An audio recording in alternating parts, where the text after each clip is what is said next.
Então vamos lá para a nossa segunda parte de criminologia. Nós estamos falando de criminologia, a parte introdutória. Essa aula a senhora pode dizer assim: professor Franklin, é tudo o que eu queria saber sobre criminologia e nunca tive coragem de perguntar. É isso mesmo. Tudo que a senhora queria saber de criminologia e não teve coragem de perguntar. Então vamos lá. História do pensamento criminológico. Um assunto muito importante. História do pensamento criminológico, né? Vamos começar, gente, com uma classificação importante, que é o período pré-científico, né? E abrange desde a antiguidade, quando encontramos alguns textos esparsos de alguns autores que já demonstrava a preocupação com o crime. Então, o problema do crime é um problema humano, assim como a corrupção, e isso já acontecia lá com os gregos, lá com os persas, lá com os assírios, com os fenícios, em todas as sociedades antigas, isso acontecia. E eu tinha já alguns autores que demonstravam a preocupação com o crime. Então, depois nós viemos para um segundo período, que é o período científico, em que a maioria da doutrina aponta o surgimento da fase científica com os trabalhos de Cesare Lombroso. O César Lombroso, ele era italiano, eu coloco Cesare Lombroso. Então, o que o Cesare Lombroso, por que é o Cesare Lombroso o que a doutrina aponta como o primeiro que deu aquele passo em relação à criminologia? Porque o Cesare Lombroso começou a estudar o criminoso, a pessoa do criminoso, para justamente procurar saber por que aquela pessoa veio a praticar um crime. A criminologia passou a existir com o surgimento da escola clássica. Então, o Cesare Lombroso, precursor dessa escola clássica, foi que deu início aos primeiros estudos da criminologia.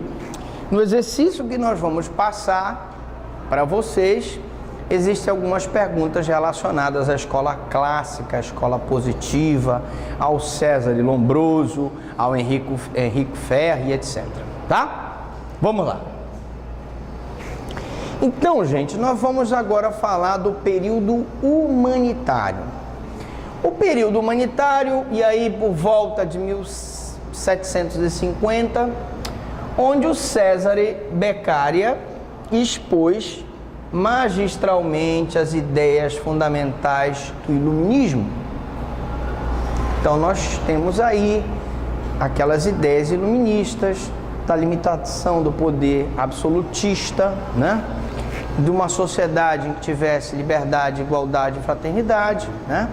Liberdade de imprensa, liberdade de comércio, igualdade entre as pessoas, de modo que eu não tivesse uma classe privilegiada da nobreza e do clero em detrimento da classe que trabalhava para sustentar o Estado, que era a burguesia e os sans-culottes na França. E na escola clássica se protestando contra as penas. E aí temos uma primeira crítica mais construtiva, no sentido de que eu vou fazer uma crítica àquelas penas de morte, né? Aquelas penas que existiram no período do terror na França, né? Em que o Robespierre mandava decapitar, guilhotinar aquelas pessoas que eram contra o regime, e ele mesmo, Robespierre, perdeu a cabeça numa situação como essa, e aí se começou a... vocês estão vendo que a aula é ao vivo e aí sai o som do parabéns aqui para você. Muito bem. Então, na escola clássica, então se protestou contra essas penas, que nesse momento começou a se questionar se essas penas eram efetivas, se isso resolvia o problema da criminalidade, se era guilhotinando as pessoas que o Estado francês ia combater os insurgentes daquele regime, tá? E aí se pregava nessa escola, nesse período humanitário: homem, conhecei a justiça.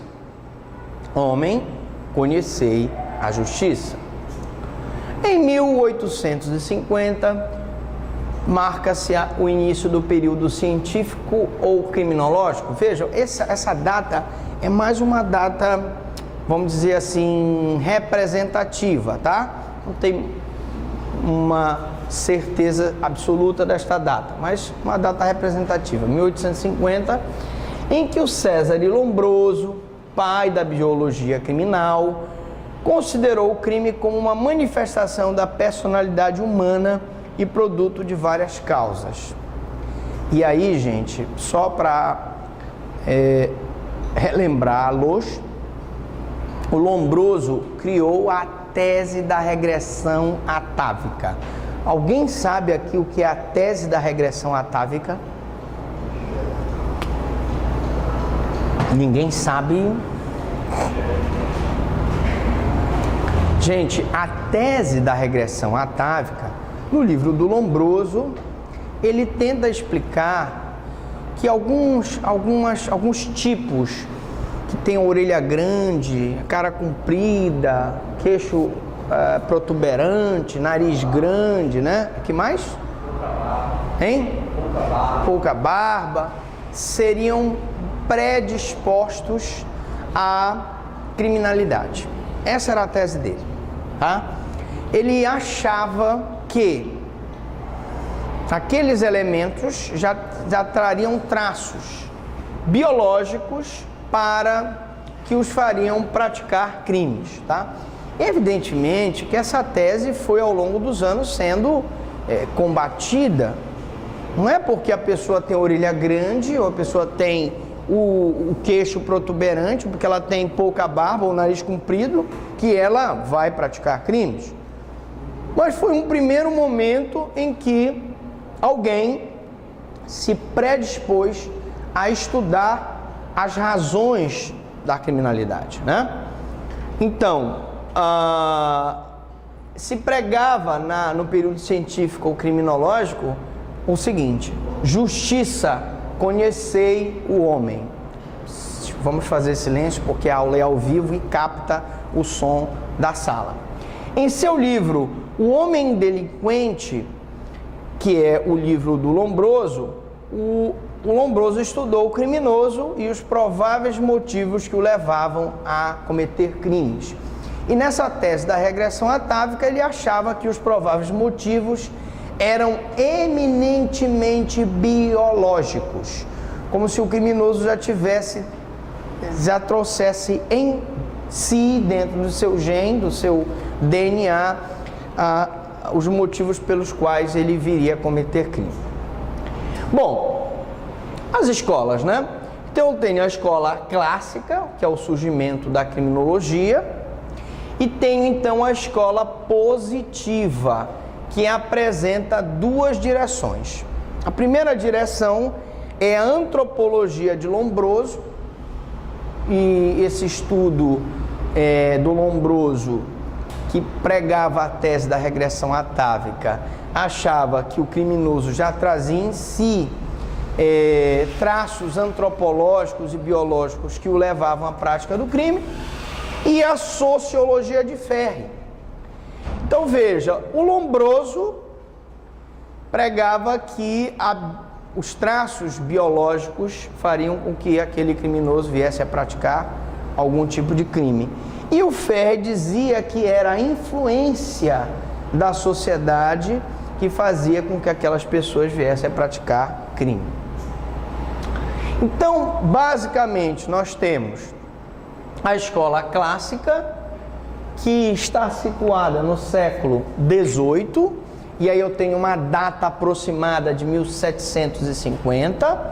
Essa escola clássica se relaciona com o período humanitário, em que eu tenho os traços do iluminismo, igualdade, fraternidade, liberdade, igualdade, né? O período teórico é considerado um período teórico e filosófico, né? Estudo da sabedoria, saber, né? Filosofia, né? Zofia é a sabedoria, né? Filo, estudo. Então eu tinha aquela preocupação nesse momento de saber as origens da criminalidade. E um período prático jurídico, e aí começaram as experiências práticas do empirismo que nós tivemos com o Cesare Beccaria. Então se começou a se dissecar cadáveres, se analisar se aquele cadáver de criminoso tinha alguma coisa diferente com o cadáver de uma pessoa normal e etc. E aí vemos o expoente, o Cesare Beccaria. Depois nós tivemos a escola clássica, né? Ainda na escola clássica, o Francisco Carrara, o Anselmo de Feuerbach. Perdoem se eu não estou pronunciando corretamente, mas esse nome me parece ser alemão e eu não estudei alemão. Então é Feuerbach. Crime, aqui na escola clássica, é considerado um ente jurídico, e aí eu tenho como o direito penal um conjunto de normas que regulamentam a conduta do indivíduo em sociedade, e o crime normalmente seria considerado um crime, um ente jurídico, e a pena uma exigência de justiça.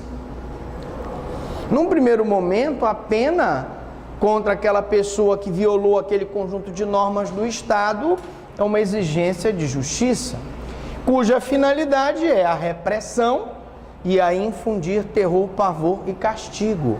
Ora, o que acontecia justamente no período de terror da França, quando o Rubens Pierre mandou decapitar várias pessoas, inclusive Maria Antonieta, ela também perdeu a cabeça. Maria Antonieta, você sabe disso, né? Ela perdeu a cabeça. E dizem porque ela falou, quando um dos ministros chegou e disse: olha, mas o povo não tem pão para comer. E ela teria dito que comam brioches.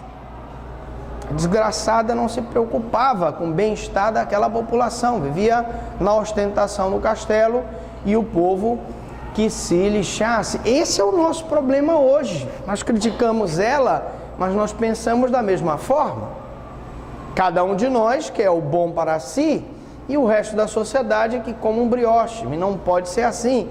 Nós temos que lembrar que nós somos de um mesmo organismo, que é o Estado brasileiro, e que nós precisamos, uma célula doente pode contaminar todo o corpo. Não adianta você morar num bom apartamento, se você, na hora que vai sair com o teu cachorro para fazer xixi, tu pode ser assaltado na esquina, porque o teu irmão ali não tem, às vezes, nem o que comer na casa dele, não tem um emprego, não tem um relógio bonito de ouro desse aí. E ele vai olhar para o teu relógio e vai dizer: bom, se ele tem um relógio de ouro, por que eu não posso ter? Se o cidadão tem um sapato... Não, aquele é do Raimundo Marreteiro. Aquele ali, por exemplo, um sapato Reebok, eu também quero ter. Então veja, mas o senhor vai dizer sim, mas eu estudei, professor, para ter o meu sapato Reebok, meu sapato de couro. Você teve a oportunidade, você foi um privilegiado. E o cidadão lá? Claro, nada justifica o crime, mas o que eu quero dizer é que nesse primeiro momento de eu reprimir e infundir o terror, pavor e castigo, porque era assim, né? Ele não só mandava guilhotinar as pessoas, reunia em praça pública, era uma cerimônia, né? Chamava todo mundo, já tal, às tantas horas vamos guilhotinar o fulano. Aí vinha toda a população lá para a praça central lá, e a guilhotina caía e a cabeça pulava. E o pessoal aplaudia. A senhora está horrorizada, mas era assim. Muito bem. E aí eu tenho a responsabilidade moral como base no livre-arbítrio. Lógico que existem padrões morais, mas a pessoa tinha o livre-arbítrio para fazer ou não aquela coisa. Você tem o livre-arbítrio para não subir na calçada se não tiver fiscalização, avançar o sinal vermelho, dar o dinheiro para o guarda não te multar, e agora as multas estão altíssimas, né, minha senhora? Tá muito caro. Então, ensinava que o homem consciente e livre, o homem é consciente e livre e pratica o crime por opção. É muito fácil você dizer assim, poxa, professor, mas o menino me assaltou lá quando eu estava na esquina do meu prédio, levando meu cachorro, né? Qual seria um cachorro assim caro?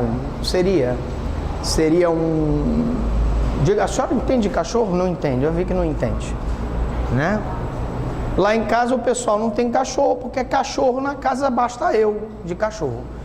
Então não precisa ter cachorro. Mas, por exemplo, um pitbull, cara, o senhor comprou tal, mas o cara tá de olho no seu relógio, ele foi lá, e você vai me dizer, não, professor, mas o criminoso é consciente e livre e praticou o crime por opção. Mas será que a sociedade deu opção para ele? É uma pergunta. E aí vem a nossa escola positiva do século XIX. Aí nós temos essa data apenas para situá-los, 1850, em que eu tenho um período científico criminológico, né? Científico, vamos provar cientificamente por que o crime ocorre. Positivismo. O que é o positivismo? Até hoje nós temos, né? Eu tenho um conjunto de normas que regulamenta a conduta e a obediência a essas normas é o positivismo. Antropológico, saber se aquele criminoso praticou o crime por razões biológicas que vieram embutidas no seu DNA, ou sociológico do Henrico Ferri, que diz que aquele criminoso teria praticado aquela conduta por razões sociológicas. E eu tenho a parte jurídica do César de Lombroso, que seria o período antropológico, a questão da biologia criminal. O Henrico Ferri, menos justiça penal e mais justiça social. Você veja que lá em 1800 e alguma coisa, o Henrico Ferri já dizia, senhores, o direito penal sozinho não resolve. O direito penal é o último instrumento do Estado para combater a criminalidade. Se nós implantarmos uma sociedade em que haja justiça social, eu vou combater melhor a criminalidade. Vocês não concordam? Ele já dizia isso nos idos de 1800. Eu tenho o Rafael Garófalo, olha que nome bacana, né? Você colocar no seu filho, Rafael Garófalo. Crime é fato humano e social, e aqui, lógico, o crime aqui é encarado como um fato humano, todos nós podemos praticar uma conduta criminosa, e social, influência da sociedade para que aquela pessoa venha a praticar o crime. A pena é uma necessidade social. Necessidade porque você tem que punir, castigar aquela pessoa, mas fundamentalmente a pena tem que se preocupar com o lado da recuperação daquele criminoso, tá? Muito bem. Finalidade então da pena é a prevenção e tentar evitar a prática de novos crimes. Lógico, quando você encarcera uma pessoa, você evita que ele pratique novos homicídios, novos estupros, novos assaltos, não é isso? E, finalmente, evitar a prática de novos crimes. Por quê? Quando se faziam aquelas cerimônias para guilhotinar uma pessoa na França, e as execuções normalmente eram públicas, qual era o principal objetivo ali?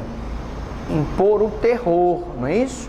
Por isso que o nome do período lá na França era chamado período do terror. Por quê?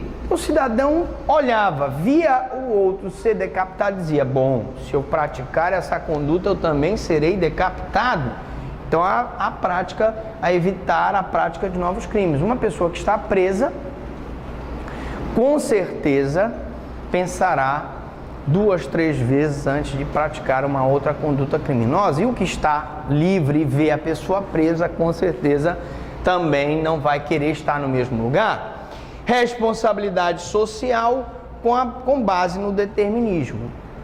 E aí a crítica que se faz aqui é que você não pode dizer assim: bom, o cidadão nasceu numa periferia, não teve pai, o pai era ausente, ela alcoólatra, a mãe era prostituta, ele vivia perto do tráfico e ele vai ser criminoso. Nós não podemos dizer isso. Como também não podemos dizer o filhinho é tratado muito bem pelo pai, o pai dá a guitarra para ele, o pai dá dinheiro para ele gastar com a mulherada, o pai dá o dinheiro para ele ter o carro e ele vai ser gente boa, cartão e amada. Não vai. Esse determinismo é que se critica, porque, gente, não existe determinismo em relação ao ser humano. O ser humano é muito complexo para você dizer assim: bom, esse aqui é sagitariano e vai ser assim, assim, assado. Esse aqui é geminiano, vai ser assim, assim, assado. Não existe isso. É muito complexo o ser humano para dizer isso. Então, preste atenção que a crítica que nós fazemos é essa questão do determinismo. Então, aqui ele diz: o homem deve ser punido porque vive em sociedade, mas é levado a cometer crimes por motivos externos. Aqui já se começa na hora em que você foi lá na esquina da tua casa levar o teu cachorro pitbull e você pagou o filhote caro e o cara te roubou o relógio, você começa a refletir o seguinte: bom, ele é livre, pode punir, ou ele é punido porque ele vive em sociedade e é levado a cometer crimes por fatores externos? E qual foi o fator que levou ele a praticar o crime?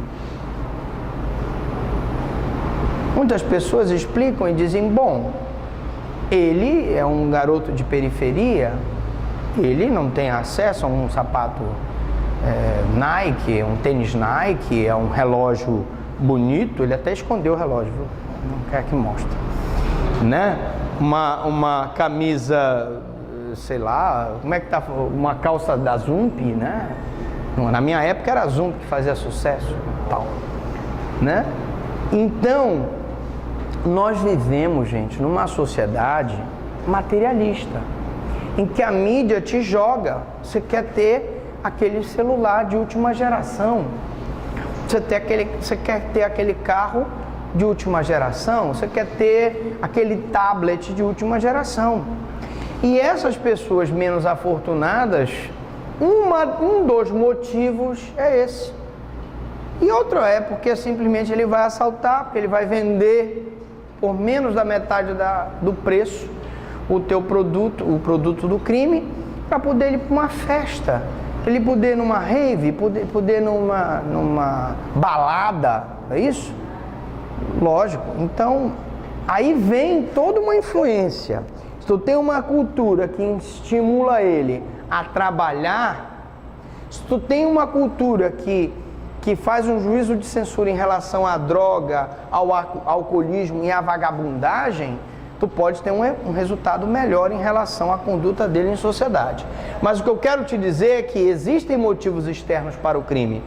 E ele se preocupa apenas com os aspectos biológicos do fenômeno criminal. E aqui esse é que é o problema. Se preocupar só com os aspectos biológicos, sem levar em consideração os aspectos sociológicos e os aspectos psicológicos. Porque tu podes ter uma biologia desprivilegiada, tu pode viver num ambiente desfavorável, mas você quer ser diferente. E você tem força para ser diferente. O positivismo data do final do século XIX e é marcado pelo ideal de rejeitar toda a imposição metafísica do mundo da ciência. É o negativismo. O positivismo, gente, ele, entre outras características, ele nega a influência de Deus, a influência de espíritos. É como se dissesse assim: não, gente, vamos confiar em nós mesmos. Tudo que acontece na nossa vida é fruto do nosso comportamento. Ah, porque foi um castigo divino. Ah, porque foi o meu anjo da guarda que se esqueceu de mim. Isso ele evita. Por favor, não quero fazer críticas a nenhuma religião aqui. Eu só estou dizendo que o positivismo, ele prega, ele rejeita toda a imposição metafísica. Tudo que é físico, tudo que é real, ele aceita como um fator desencadeador das nossas vantagens e desvantagens. Mas tudo que é metafísico, ele rejeita. Ah, porque a lua, a maré, a lua estava cheia, influenciou na maré e isso influenciou na pessoa, a pessoa ficou mais agressiva. Nada disso é aceito pelo positivismo, que é justamente o negativismo. E de restringi-la de modo rigoroso aos fatos e às suas leis. E aí, quando eu falo em positivismo como conjunto de normas que devem ser respeitadas, eu estou falando em positivismo legal, jurídico. Empiricamente considerados. Visa reduzir as ciências da cultura aos modelos de ciências naturais. Então, eu tenho que analisar a natureza, me basear em fatos reais para explicar a origem de tudo. Por exemplo, só uma ilustração. Na época dos faraós, começou então a haver o primeiro movimento de se tentar explicar por que aquela doença era causada. Antigamente se achava que eram os deuses que mandavam as doenças. E tem um trecho do filme Êxodos, em que o sábio lá, que era contratado pelo faraó, o Ramsés, né? Em que ele diz assim, olha, as águas do Nilo estão com muito barro. Isso fez com que os crocodilos saíssem e atacassem as pessoas e matassem os peixes. E os peixes apodrecem e vêm as moscas e vão em cima dos peixes, e os peixes apodrecem, vêm os vermes, e os vermes transmitem doenças e as doenças atacam os seres humanos. Foi um primeiro movimento no sentido de desmitificar, retirar um pouco essa metafísica da influência dos deuses sobre os seres humanos e dizer que as doenças são causadas por causas absolutamente naturais da natureza. O Hipócrates já fazia isso na Grécia Antiga. Ele ia lá, pegava os cadáveres, ia dissecar, ia descobrir, e foi o primeiro que disse, epa, peraí, não foi a Artemis aqui, nem nenhuma deusa que gerou essa doença. Essa doença aqui, porque o cidadão vivia numa condição sanitária ruim, ele contraiu aqui, e naquela época até essas doenças gastrointestinais matavam, né? Matou essa pessoa. Então, há uma necessidade de que eu pegue a ciência e valore as coisas, tentando fazer uma atividade absolutamente científica e absolutamente analisando, retirando a questão metafísica, analisando questões reais. Admissível aquela fundada na experiência aprendida através do método causal explicativo. Então eu pego a causa e explico a causa daquele fato. Por exemplo, a doença, eu vou explicar por que são causadas as doenças. O grande erro do positivismo foi pretender descobrir uma causa biológica para o fenômeno criminal. E aí é que está. Esse é o grande problema do nosso querido positivismo. Quando ele tenta dizer que porque o cidadão tem orelha grande, porque o cidadão tem o nariz comprido, porque o cidadão tem carência de pelos na face ou o queixo muito grande, isso é um fator para explicar a criminologia, é que ele está errado. Na verdade, a senhora que está com a mão assim na cabeça, segurando, Ela está tentando fazer isso para tentar ver se ela capta todas as informações.